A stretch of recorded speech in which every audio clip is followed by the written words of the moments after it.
Informação virou ruído e desinformação virou rotina. E o que mais me assusta, a gente nem percebe mais.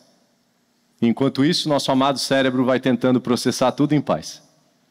Estamos cercados de opiniões, todo mundo tem algo para dizer. Mas eu me pergunto, com base em quais argumentos? Aliás, vocês sabiam que muitas das decisões que a gente toma diariamente não são exatamente nossas? Cerca de 45% delas são reflexos de hábitos comuns, algoritmos invisíveis, emoções.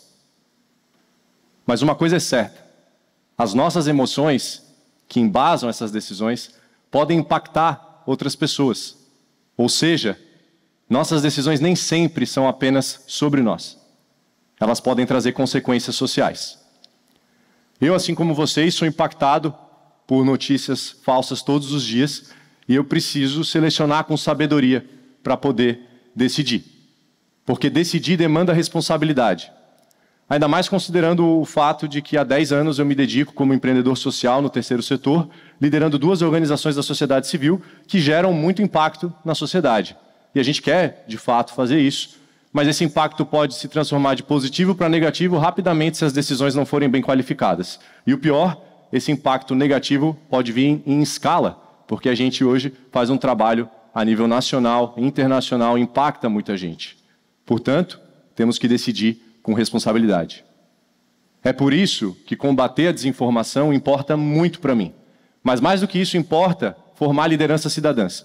Pessoas que, assim como eu, meus colegas de equipe, nossas redes de voluntários, defendem diariamente o ecossistema da informação, filtrando o que é falso para impulsionar o que é verdadeiro. Porque na era da informação, uma nova forma de poder nos foi dada. Mas, ao mesmo tempo, novos obstáculos surgiram e a gente não pode ignorá-los. Portanto, a gente precisa refinar a nossa capacidade de decidir. Só que não é uma tarefa fácil. De acordo com o OCDE, os brasileiros têm uma dificuldade bem expressiva em identificar o que é verdadeiro ou falso no ambiente digital. Olha para o lado aí, para o seu colega da esquerda ou da direita, olha para trás, para frente, dá um sorriso, uma boa tarde. Essa pessoa aí já teve dificuldade de identificar uma notícia falsa ou você. Então, pode parecer engraçado agora, né, mas é uma estatística que não é só um número, né, ela molda as nossas opiniões, que vai moldar os nossos votos, que vai moldar o resultado das eleições e, consequentemente, as nossas vidas. Mas também não é motivo de chacota, de vergonha, todos nós estamos suscetíveis a isso. Eu acho que o importante é, de fato, reconhecer para poder evitar. Evitar que na sua timeline, no seu feed, nos seus grupos de WhatsApp, vídeos manipulados por inteligência artificial, com falas de políticos que não são realmente aqueles políticos ali falando, te peguem a atenção e você acredite naquilo. Ou que, por exemplo, correntes conspiratórias tragam assuntos de super relevância social, te confundam, te gerem um medo e isso faça com que você tome decisões equivocadas. É isso que eu estou falando que a gente tem que evitar. A gente tem que evitar também que aqueles momentos de conforto, descanso mental, onde a gente está ali na tela para dar umas risadas, às vezes também nos confundam e a gente saia por aí buscando um novo cachorro.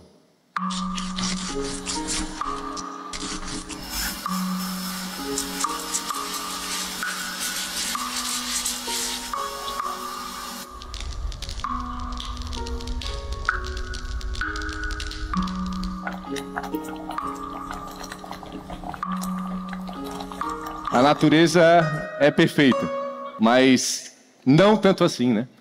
E diante de tanta informação nessa imensa natureza, gente, o que falta não é informação. É a capacidade para filtrar o que chega, é a capacidade para pensar de forma crítica a respeito de tudo que nos aparece e, ao mesmo tempo, ter respiros entre um clique e outro.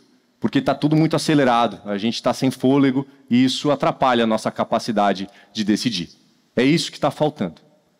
Pensem com carinho sobre esses respiros, porque a gente está cometendo muitas atrocidades com as decisões que a gente toma e isso gera impacto real para a nossa sociedade. Quer ver um exemplo? Uma das organizações que eu lidero é na área da saúde. E nesses 10 anos empreendendo, eu já vi muitas pessoas ficarem pelo caminho literalmente, porque a desinformação em saúde não é pouca coisa. As pessoas abandonam seus tratamentos ou tomam decisões equivocadas porque a desinformação está ali atrapalhando. Então, para a gente, não é só combater doenças, né? A gente também tem que combater a desinformação, já não bastasse uma jornada bem difícil do paciente. Mas isso também acontece na educação, nas discussões de clima, na segurança pública, em todas as esferas da nossa vida, porque os vilões da desinformação estão por aí criando mentiras a todo tempo. E a gente não cai em mentiras só porque elas são bem contadas, criativas, bem arquitetadas, mas porque há um fenômeno chamado dissonância cognitiva, que basicamente diz que quando uma realidade nova surge para a gente, com dados, argumentos, fundamentos científicos, né, números que são críveis, né, a gente pode acreditar neles, a gente vai preferir acreditar na nossa própria realidade, naquilo que a gente já concebeu com base em experiências passadas, e que em alguns momentos podem ser corretos, mas em vários outros não são. E aí nessa nossa realidade nos leva para uma zona de conforto, onde a gente acaba recebendo mentiras que simplesmente confirmam aquilo que a gente já gostaria que fosse verdade. Isso reforça a ideia de que somos seres emocionais que pensam, e não seres racionais que sentem. Então tudo que vocês estão recebendo de mim agora, de todos os meus colegas que por aqui passaram, e de tudo que acontece na vida, passa por um filtro emocional, e aí vocês racionalizam. Por isso que compreender as nossas emoções, orgulho, raiva, medo, entusiasmo e tudo que existe por aí de bom, é super importante não só para combater desinformação e tomar melhores decisões, mas para a nossa vida, naquela lógica do autoconhecimento. Então, por favor, reflitam sobre essas emoções que vocês sentem a todo tempo e que muitas vezes elas estão guiando vocês por caminhos que aí vocês não perceberam que a racionalidade ficou de lado. Porque entre razões e emoções a saída é fazer o quê, gente? Não é valer a pena. É equilibrar razão e emoção. A gente tem que, de alguma forma, entender que, para valer a pena, eu preciso ter entendido primeiro que o equilíbrio entre esses dois aspectos foi bem feito. Porque razão e emoção não são inimigos. São aliados que têm que trabalhar junto. Mas a gente precisa aprender a colocar para trabalhar junto. Vocês já devem ter passado por situações com colegas de equipe, amigos de infância, familiares, discutindo política. Em algum momento, nenhum argumento mais importava, porque estava todo mundo ali com as suas convicções, com as suas verdades, com as suas zonas de conforto. Aquela tal da dissonância cognitiva ali imperando, a tal da emoção imperando sem o equilíbrio da razão. É sobre isso aqui que eu estou tentando trazer essa provocação de que a gente equilibre esses dois aspectos. É fato que eu, enquanto ser humano e empreendedor social, não vou alcançar o estado de bem-estar social que eu gostaria de ver, com tantos vilões criando desinformação a todo tempo. Sabe por que eu estou aqui hoje? Para pedir ajuda. Que eu acho que, inclusive, é uma das virtudes mais bonitas do ser humano e que a gente vem esquecendo. Pedir ajuda e convidá-los para embarcar nessa liderança cidadã que eu falei no início, porque a gente precisa de mais gente para combater essa desinformação toda que se alastra. Esse é o convite. E quando eu recebi o convite do TEDx Blumenau, eu tomei a decisão de estar aqui também, porque o convite chegou, eu senti o convite, eu pensei sobre o convite, e aí eu refleti e tomei uma decisão. Tenho que estar lá, porque eu preciso de ajuda e talvez eu tenha algo a agregar. Como eu falei muito sobre decisões, eu queria convidar vocês para a gente tomar algumas rapidinho, juntos, para experimentar aí esse processo e reforçar a mensagem que eu estou buscando compartilhar hoje. Vocês topam? Tá baixo? Topam ou não? Então, o que a gente vai fazer é o seguinte. Agora eu vou abrir um jogo chamado E Agora? Desenvolvido pela Politize, App Cívico e Lupa no ano de 2024, para ajudar as pessoas a tomarem decisões num ambiente de desinformação controlado, né? Um jogo para que elas entendam as técnicas por trás da desinformação, ou seja, como uma desinformação é criada. Diante do nosso contexto aqui, a gente vai para um trecho breve do jogo. A ideia é vocês terem uma breve experiência para poder depois levar isso aí para a jornada de vocês. Então eu vou abrir o jogo agora e aí eu vou ler algumas das telas. E quando eu falar, pessoal, o que vocês acham disso ou daquilo? Vocês têm que interagir, tá? Então, é isso. Aqui está o jogo. Eu vou direto em começar porque a gente já perdeu tempo. Então, começar, beleza? Se coloquem no devido contexto, no personagem, beleza? Sejam bem-vindos ao E Agora. O ano é 2026, o Brasil vibra, briga, respira eleições. Grupos de WhatsApp estão em chamas, deepfakes pipocam no TikTok e no Instagram. E especialistas suspeitos ganham fama em minutos. Agora vocês estão no olho desse furacão. Qual que é o personagem? Vocês são assessores de campanha. O que vocês querem? Ganhar as eleições para o candidato de vocês, o Edu Barbosa, a qualquer custo. Essa é a ideia. Tá? Entenderam a ideia? Beleza, então vocês têm que ganhar eleições. E aí aqui o jogo vai nos trazer para várias conversinhas. E nesse cenário que eu trouxe hoje, tem um boato rolando no WhatsApp, que uma facção vai expandir o seu território no seu estado aí. E aí vocês, claro, né, não estão muito afim que isso aconteça. Então o que acontece no mundo real, enquanto a gente está falando aqui? Isso pode inclusive estar acontecendo em vários grupos de WhatsApp. As pessoas conversam sobre. E aí a gente tem o grupo Single Ladies, que está a Amanda, a Bia e a Juliana. A Juliana disse, gente, tá rolando áudio dizendo que a facção vai invadir as cidades vizinhas de madrugada. Aí a gente tem depois a Amanda dizendo, credo, já estou guardando tudo dentro de casa e trancando até a geladeira, kkk. E por fim surge a Bia, que diz ter um papagaio ninja e que ela vai soltar ele se a galera aparecer.